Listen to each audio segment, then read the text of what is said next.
Let's take our Bibles and open them to the book of Genesis, chapter 10. I think everyone has received the handouts tonight. Is that right? Did everyone get these two handouts? There is a blue visual outline chart for the book, and then there is a map. And if you need a copy, there are some on the back table.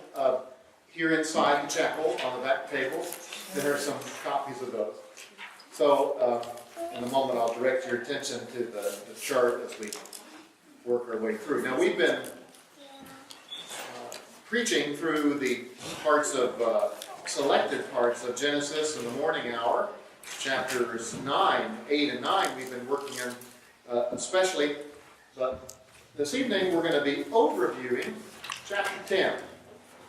Chapter 10. Now, if you would please take a look at your colored outline and get with me a sense of bearing of where we are. So over on the far left side of that handout, there's a gold bar, and that says Introduction. That's chapter 1, is the introduction to the whole book. It runs from chapter 1, verse 1, through chapter 2, verse 3. And then the main body of the book begins in chapter 2, verse 4. At chapter 2, verse 4, you have this statement, this is the generation, or this is the account of the heavens and the earth. It's the first of 10 times in Genesis that kind of statement is used. These are the generations of so-and-so. 10 times through the book that goes. 4 times that's used to introduce stories about history before there was a lot of written history. We call it primeval history. That is, history in the far ancient days. And then, beginning in the middle of chapter 11, you have the story of Abraham beginning. You have then 6 records of the history of the fathers, patriarchal history. Abraham and Isaac and Jacob and Joseph and on that way. So we're still in this first half, first major segment of the book. In the mornings, we've been studying the 3rd record, which is chapters 6 through 9. The record of Noah's flood, the cataclysmic chaos of the flood, and the new beginning. We finished this morning teaching about the covenant that God made with Noah. Next week, the Lord willing, we'll talk about the fall of Noah. You know, Adam had his tree, and we'll find out that Noah had his vineyard, and the new world plunged into darkness too. It wasn't perfect to begin with, but there was sadness and decay and sin. But now tonight we look at, in part, this 4th record. If you look in chapter 10, verse 1, this is the 4th time that Genesis says, now these are the records of the generations of, and then we have who it is, Shem, Ham, and Japheth, the sons of Noah. And sons were born to them after the flood. This 4th record is a fast record. You can see it's a short amount of time. It's 1 chapter and then 9 verses into the next chapter. This is the way Genesis goes. It has a long section and then short. Long and short. And then as the next portion begins, it'll be short, long, short, long, short, long. That's the way Moses has composed the telling of these parts of ancient history. This 4th record is relatively short compared to the flood story right before it. And this 4th record breaks into 2 parts. You can see it there in your outline. There is in chapter 10 what is sometimes called the Table of Nations. That is the listing out of where all of the nations of the ancient world came from, how they derived from the 3 sons of Noah. And then the second part of this 4th record is the famous Tower of Babel, a great low point of rebellion. Ironically, it was a high point in human history, literally a high point, as they built a tower to reach up to God, but it was really a low point, and God brought judgment upon them. And just 9 verses given to that story, and perhaps next week, or the next time we gather, we'll talk about that portion. Well, this evening I want us to focus on chapter 10. And let me say that as we get into this chapter, this is one of those portions of Genesis that often seems to us like completely irrelevant. It's listing out of lots and lots of people who started cities or countries, or for whom cities and countries were named, most of whom we hardly know anything about, we and people in general, and even some of them which Bible scholars know very little about. But you have to put yourself in the shoes of an ancient Israelite. Put yourself in the shoes or the sandals of an Israelite who is with Moses on the plains of Moab, about to go into Canaan. They've been sent out of one nation, Egypt, and are going into another nation. And this chapter early in Genesis explains to them how all of these nations got to be where they were. How God knew exactly where they had come from, how they had strayed, how they had turned away from the knowledge of the truth, and how some of them were especially bad and were, well, worthy of being dispossessed of the land that they had defiled. And so it was appropriate for Israel and the unique relationship that they had to take the land. But having set that context, we'll start to work our way through that column that deals with chapter 10. The heading we just read in chapter 10, verse 1. I want to back up, though, and say that this is not the first time that Moses has told us that these three sons of Noah are the fountainheads of all humanity. If you look at the end of the previous section, chapter 9, verse 18, it says, "Now the sons of Noah who came out of the ark were Shem and Ham and Japheth. And Ham was the father of Canaan. These three were the sons of Noah, and from these the whole earth was populated." Following that little description is one sad story and a reference to the curse of Canaan. Canaan, the father of the people, the Canaanites, the people whom Israel was to dispossess. Now, chapter 10 backs up a little bit and talks about all of the descendants of these three boys, but it still will give special focus, it will give longer focus to the nations that Israel has to interact with. There are a lot of different nations and places far-flung on the map that sometimes just get a reference, a word or two. But those nations and places with which Israel will interact the most get the most attention. So the first descendants of Noah who are discussed are in verses 2 through 5. These are the sons of Japheth. Japheth is the firstborn, and it isn't interesting, he just gets 4 verses. There's not a whole lot said about Japheth. Compare that with the sons of Ham, who get 15 verses.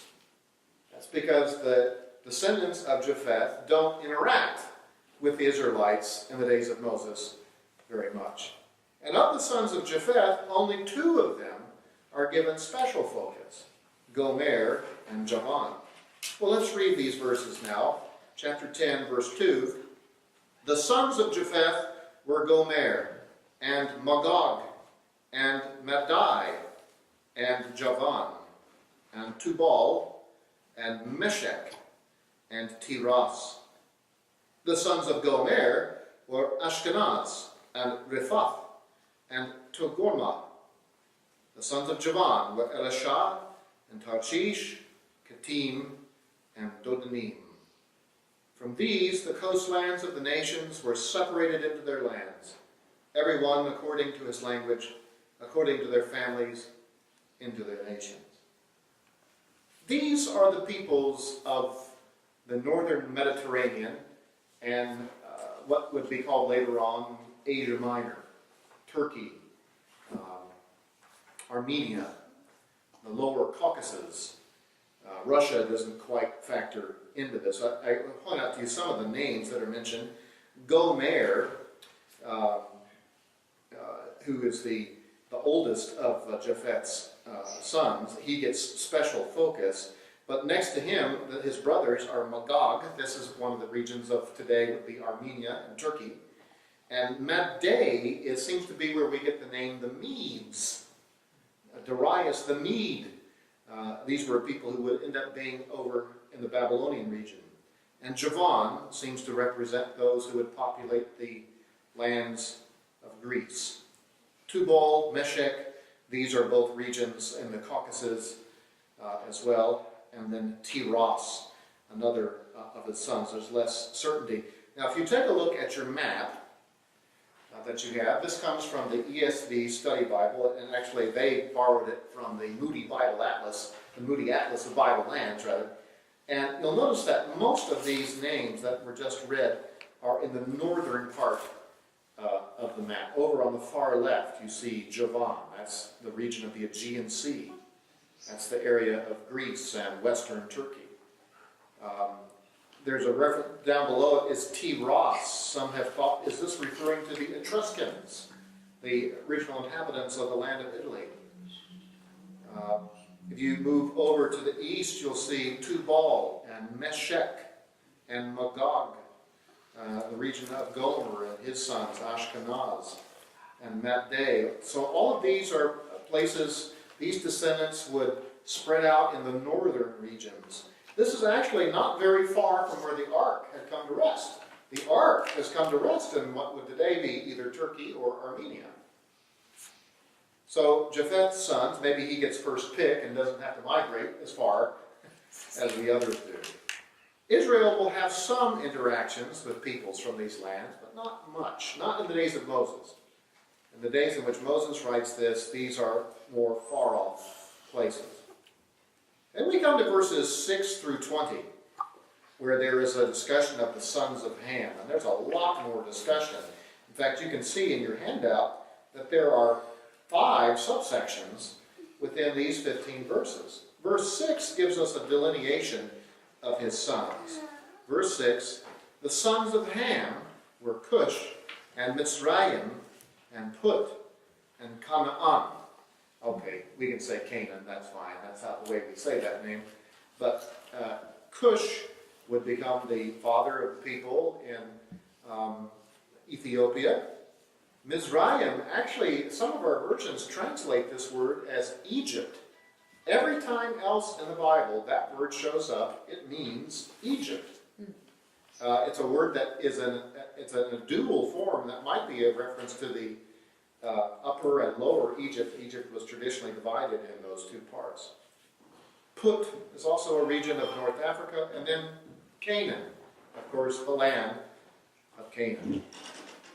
So there's the delineation of his sons, and then there's going to be a focus on the first of Ham's sons, beginning in verse 7. Verses 7 through 12 focuses on Cush's line, particularly Nimrod and his kingdom.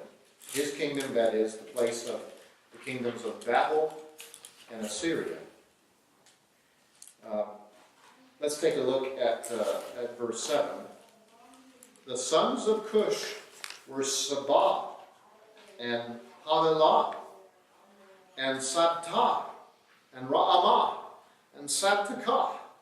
I know these are names you often read in your devotions, and they warm my heart. But the sons of Ra'amah were Shabah and Dedan. You can try to find these on your map. They do show up, but they're not real easy to find. Dedan is down in the Arabian Peninsula. In fact, down in the bottom left part of your map, there's a zoom in of southwest Arabia, and a lot of those places are located down there. So today, this would be not only Saudi Arabia, but also Yemen.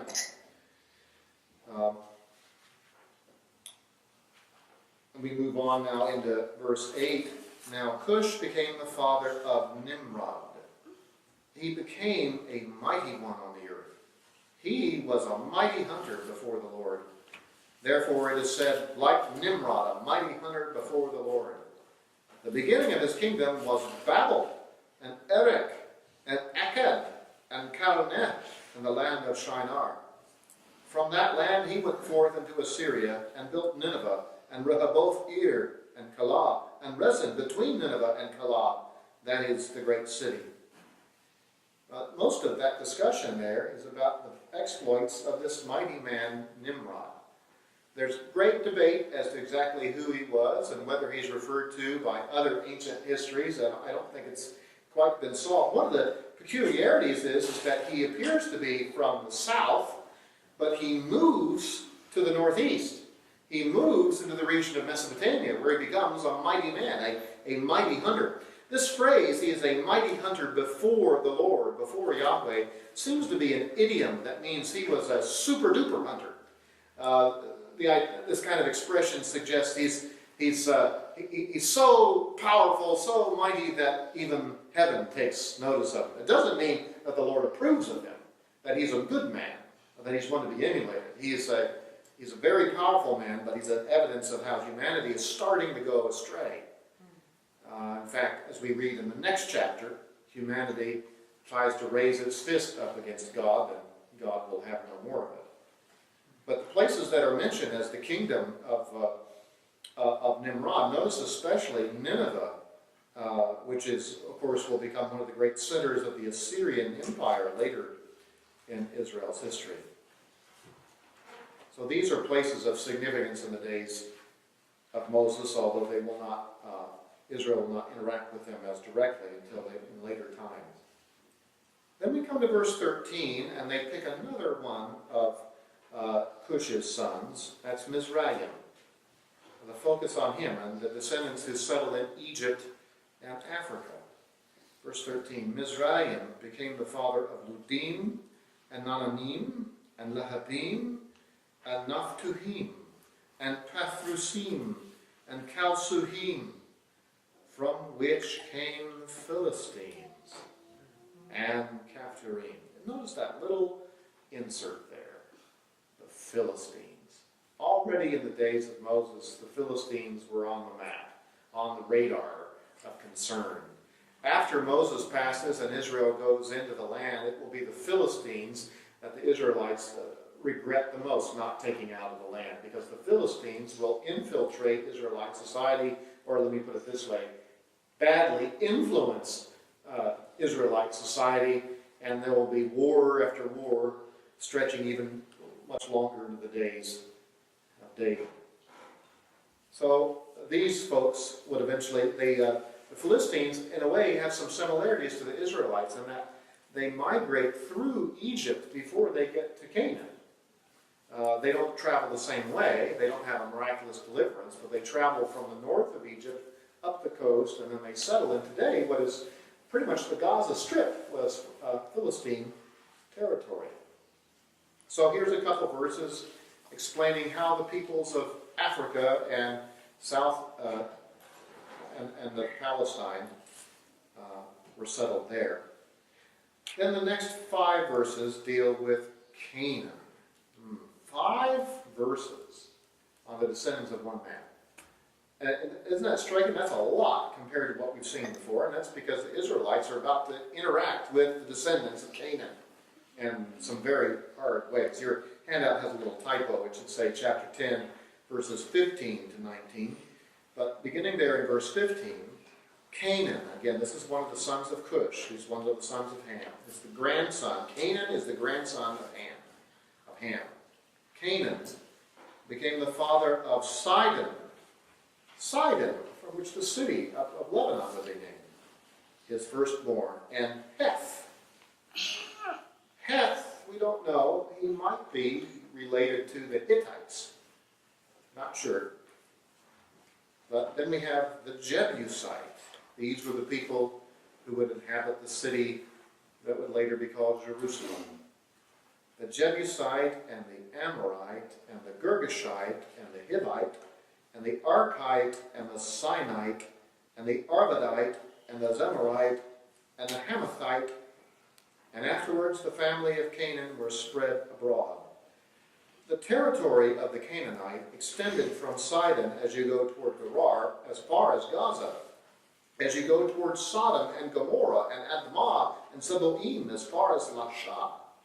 Notice the connection of the Canaanites with Sodom and Gomorrah. Yes, these people would become especially depraved, and they spread their influence over a wide territory. So Moses is preparing Israel, especially here, this list of a long list of descendants of Canaan, all of whom are living right there in the land where they're going to go. And he connects them here to the famous cities of Sodom, Gomorrah, and also Admah and Zeboim. These are also cities next to them that were destroyed by the Lord later in Genesis. The Lord knows exactly what's going on in these places and with these people, and how far they have fallen from the truth that had been revealed in ages past. The Lord is preparing Israel to go in and deal with, in a sense, Israel will become a vehicle of judgment upon a place and a people that have wandered very far from the truth that had first been revealed. Verse 20 is then a conclusion to the sons of Ham. The sons of Ham discussion began in verse 6. The sons of Ham were Cush, Mizraim, and Put, and Canaan. In verse 20, these are the sons of Ham, according to their families, according to their languages, by their lands, by their nations. And then we come into verse 21, the sons of Shem. The sons of Shem would become what are now known as Shemites. Okay, Semites is the way we say it, but that's where that name comes from. Semitic peoples are those who are descended from Shem. And of all the sons of Shem, there are two in particular that are given attention. And that we have here a stretch of about 12 verses. Verse 21, also to Shem, the father of all the children of Eber, and the older brother of Japheth, children were born. It's interesting that they mention Eber. Eber, this word, is where we get the word Hebrew from. Eber, Hebrew. It's sort of how you say that in Hebrew.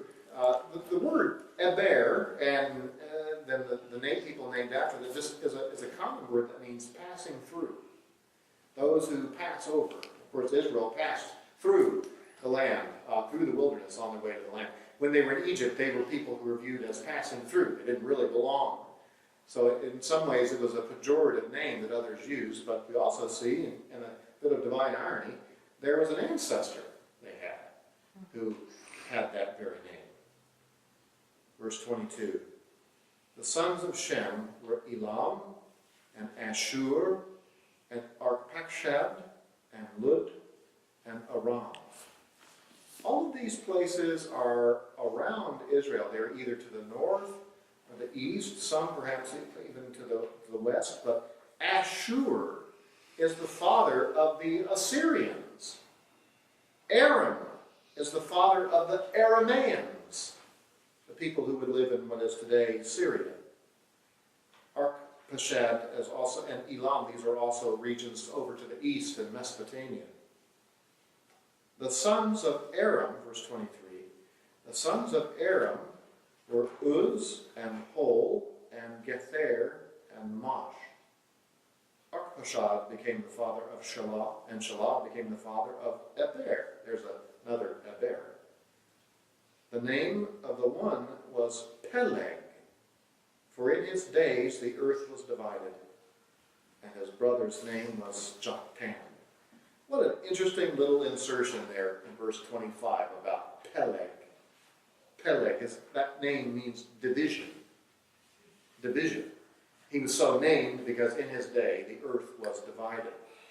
Now, some conservative Bible readers who want to find explanations for how the continents drifted have used this phrase as an explanation to say that there was a great continental drift during that day. You can look at the world map and see how the continents did seem to fit together. South America and Africa go together and the like, but it seems unusual that if that's what's being described, that we would have just a little tiny snippet of a verse to explain it. In context, the thing that this seems to describe is what happens in chapter 11. In chapter 11, you have the scattering of the people, the divisions of the peoples of the earth by different languages, and which would then become different ethnicities. Chapter 11 backs us up in time. Chapter 10 stretches over a long, long period of time, runs you all the way up to the days of Moses. Chapter 11, though, jumps back, and in the days of Peleg, that's when the earth was divided up. That's when the events of the Tower of Babel seem to have taken place. Verse 26 picks up another one of these sons. Joktan became the father of Almadad and Shelef and Hazar-Maveth and Yerah and Hadoram and Uzal and Diklah and Obal, and Abimael, and Sheba, and Ophir, and Havilah, and Jobab. All these were the sons of Joktan. And you can find on the map, I won't walk you through it, but you can find many of those on the map. Some of them we're not sure where they are exactly. But these would be places and people known to the Israelites of Moses' day. The Lord knows everything, where all these folks came from. Verse 30 says, now their settlement extended from Mishah as you go towards Sephar, the hill country of the east. And then verse 31 concludes, these are the sons of Shem, according to their families, according to their languages, by their lands, according to their nations. Now, as you look back through that list, we'll find that some of this list is going to be repeated in chapter 11. Later in chapter 11, when the descendants of Abraham are listed out, we'll find out that Abraham comes from Eber. He comes from Aram. He was an Aramaean. And the Hebrews are a split-off from the Arameans. And it's fascinating that the Hebrew language is a cousin language to Aramaic. They use the same alphabet, a lot of the same words. At some point, after Abraham splits off and goes his own way, his family develops its own dialect, which would then become the Hebrew language. The Arameans and the Hebrews are both Semitic peoples. The Philistines, interestingly, are not Semitic peoples. They live in that same region, but they're of a different line. They are under the cursed line of Canaan. And next week, the Lord willing, we'll talk about the curse that was placed on Ham's son, Canaan. Well, now we come to verse 32, the conclusion. These are the families of the sons of Noah, according to their genealogies, by their nations. And out of these, the nations were separated on the earth after the flood. Next time we're together, and I think we'll work on this again next Sunday night, verses 1 through 9, we'll find how the Lord came to separate them. They were not separating on their own. They were keeping track of their lineage, but they were not populating the earth. They were not filling the earth. Instead, they were conglomerating themselves into one place and doing something that was contrary to the Lord's plan, constructing something like a heavenly gateway. And the Lord would not have it. There's only one way to get to God, and that's His way. And the Lord will teach mankind through what happens in the next chapter. Let's ask the Lord to bless our time of study tonight. Father, we thank you for the opportunity we've had to go through what is in some ways to us an obscure passage, a listing of many names and places, many of which are unfamiliar to us. But we know that this portion had rich significance for the Israelites. Through this, you taught them that you knew the lay of the land. You knew the origin of all things. You knew how things had come to pass, and you certainly would plan the way forward for them.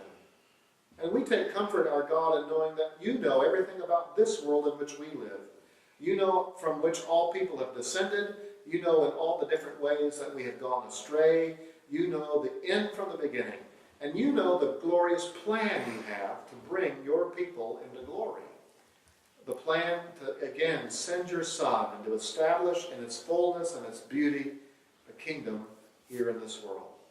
And while we wait for the coming of our King and the restoration of this earth, we pray that we would be good subjects and loyal servants of our good King as we wait for him to come. May we represent his interests in this earth.